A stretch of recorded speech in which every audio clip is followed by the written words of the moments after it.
ہمارے لیکچر کا عنوان ہے نور محمدی۔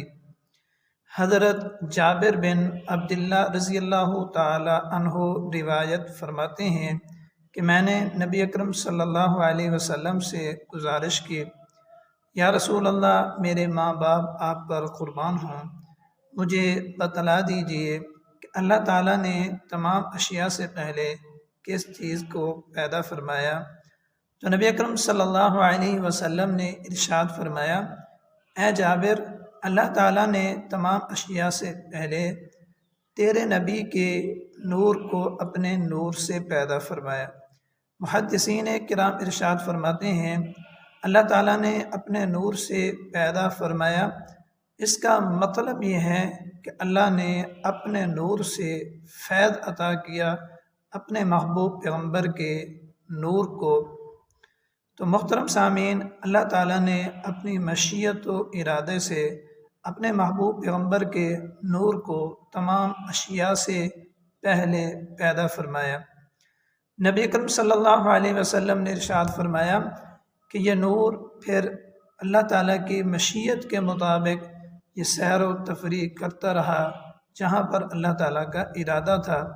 اس وقت نہ سورج تھا، نہ چاند تھا، نہ ستارے تھے، نہ سیارے تھے، نہ زمین تھی، نہ آسمان تھا، نہ جنت تھی، نہ دوزخ تھی، نہ انسان تھے، نہ جن تھے، نہ فرشتے تھے۔ خلاصہ یہ کہ اللہ تعالیٰ کی 18,000 مخلوقات میں سے کوئی مخلوق پیدا نہیں ہوئی تھی۔ تمام اشیاء، تمام مخلوقات سے پہلے اللہ تعالیٰ نے اپنے محبوب پیغمبر کے نور کو اپنے نور سے، اپنے نور کے فیض سے پیدا فرمایا۔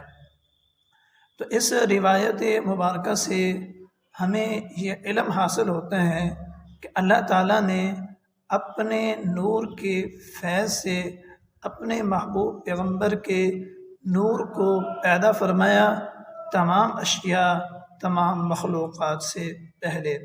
حضرت اقدس حضرت مولانا قاسم نانوتوی اس کو اپنے شعریہ انداز میں بیان فرماتے ہیں، سب سے پہلے مشیت کے انوار سے نقش نور محمد بنایا گیا، پھر اسی نقش سے مانگ کر روشنی بزم کون و مکان کو سجایا گیا۔